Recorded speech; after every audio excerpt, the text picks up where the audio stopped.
मेरठ की बात कर रहे हैं तो मेरठ के नाम एक और बड़ी उपलब्धि जुड़ गई है। मेरठ की प्रीति पाल जो कि पैरा ओलंपिक में भारत का नाम गर्व के साथ रोशन कर चुकी हैं और 2 मेडल एक साथ लाई थी। अब उनको अर्जुन अवार्ड से भी सम्मानित किया जाएगा। ऐसे में हमारे साथ प्रीति पाल हैं, हमसे ही बातचीत करेंगे किस तरह उनके संघर्ष रहे और किस तरह की उपलब्धि हासिल की।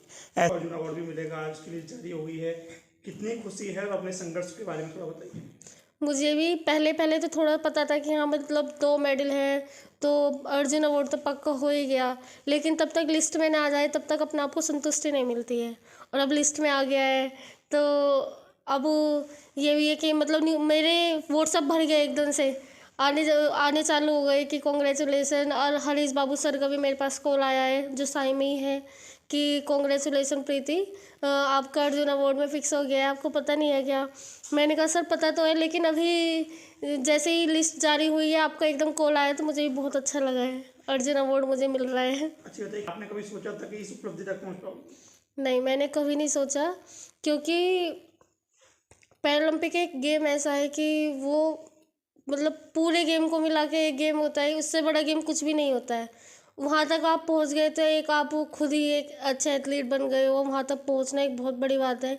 मैंने एशियन गेम तक सोचा था कि मेरे एशियन गेम में मेडल आ जाए, मैं बहुत खुश होंगी, मतलब आगे का बाद में सोचेंगे। लेकिन जब मेरे एशियन गेम में फोर्थ आई थी मैं 100 में भी और 200 में भी, और तब मेरा मन बहुत ज़्यादा टूट गया था। उस वक्त तो मैं सोच भी नहीं सकती थी कि मुझे आगे खेलना है। बस मेरे घर वाले भी बहुत अपसेट हो गए थे, मेरी सिस्टर भी रो रही थी कि अब क्या करेंगे, कैसे क्या हो गया। तो मुझे मेरे भी साथ के थे जो खिलाड़ी, उन्होंने मुझे समझाया कि यहाँ तक पहुँचना ही बहुत बड़ी बात है, कि अब आप फर्स्ट टाइम आए हो कि मेडल नहीं आया कोई बात नहीं, अभी तो वर्ल्ड चैम्पियनशिप है, पैरालंपिक गेम है, उसमें आ जाएगा, उसमें ट्राई करना। मैंने उनसे ही बोला कि जब इसी में मेडल नहीं आया है, ये तो एक ओलंपिक गेम से तो छोटा गेम है, इसमें नहीं आया तो उसमें कैसे आएगा, वहाँ पर तो और बहुत सारे खिलाड़ी होंगे। तो वो बोले कि ऐसा नहीं है, अगर आप मेहनत करोगे तो सब कुछ हो जाएगा।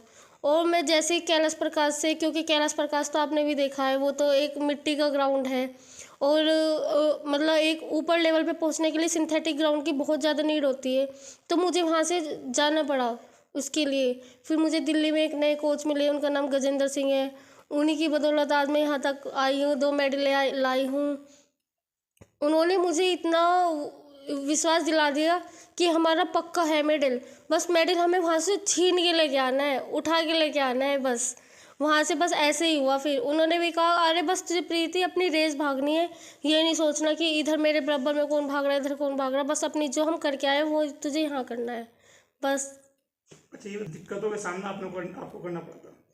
जी, फर्स्टली अपनी फैमिली वाले तो देखो बहुत सपोर्ट करते ही हैं, लेकिन उसमें मेरे साथ जो मिस फ़ातिमा खातून थी और जो मेरी वर्कआउट पार्टनर है सिमरन दी, वो मेरी आइडियल भी रह चुकी है और अभी भी है, वो तो हमेशा ही रहेगी। और जो मेरे कोच है मैं उनको ही देना चाहूँगी सबसे ज़्यादा श्रेय। आपको क्या खास मैसेज देना चाहेंगे, क्योंकि कभी आप चलने में भी सक्षम नहीं थी, अब आपकी दौड़ के सामने विदेशी खिलाड़ी भी पीछे हो जाते हैं? बस मैं उनको यही मोटिवेट करना चाहूँगी कि कभी हार नहीं माननी चाहिए, जैसे कि मैंने भी नहीं मानी थी, और हमेशा आगे बढ़ता रहना चाहिए, पीछे मुड़ के बिल्कुल नहीं देखना चाहिए कि क्या हो गया है। अब आगे अगर आप देखोगे कि अगर जो आपके सपने, आप उन सपनों को देखोगे तो आप सब कुछ कर सकते हो। चाहेंगे प्रीति की उपलब्धि में एक नई उपलब्धि जुड़ रही है, अर्जुन अवार्ड, कितनी खुशी है आपको? और आपने तो काफ़ी साथ सपोर्ट भी किया, संघर्ष को देखा। हाँ जी सर, हमें बहुत ज़्यादा खुशी है कि प्रीति का लिस्ट में आज नेम आ गया है अर्जुन अवार्ड के लिए। घर में उत्साह का माहौल है। हमें बताते हैं कभी गोबर में भी इनके पैर को रखा गया था, तो क्या जब आपने ये सोचा था कि आपकी बहन इस उपलब्धि तक पहुंचेगी? हाँ जी सर, सोचा तो था, क्योंकि इतनी मेहनत की है इसने, तो हमने में थी तो इसके पैर बहुत ज़्यादा गहनवे थे, जिसे बोलते हैं, बिल्कुल ऐसे जुड़े हुए थे। तो मम्मी पापा ने, इसको सूर्य ग्रहण पड़ता था तो इसके पैर गोबर की कूड़ी होती है तो उसमें दबाते थे, कम से कम 1-2 घंटा, जितने देर तक भी सूर्य ग्रहण पड़ता था तब उस टाइम तक ये गोबर की कूड़ी में इसके पैर दबते थे। प्रीति पाल के लिए बहुत अच्छा कहना चाहूँ, बहुत अच्छा करा मेरी पोती ने, बहुत अच्छा करा। हम बिल्कुल भी नहीं सोच रहे थे ऐसा कर पावेगी भाई। अब बहुत पैर इसके ऐसे थे, गहन थे, बहुत कोशिश करी अच्छा होने की, इसको बहुत दिखाया, बहुत अच्छा नाम रोशन करा। बहुत बढ़िया कर दिया है। बहुत खुश इसमें कह सकते हैं, अगर बेटियों को आगे बढ़ने दिया जाए और उनके साथ हमेशा खड़ा रहा जाए तो प्रीति पाल की तरह ही हर बेटी आगे बढ़ते हुए माता पिता का नाम विश्व में गर्व के साथ रोशन कर सकती हैं। लोकल 18 मिनट से विशाल भटनागर की रिपोर्ट।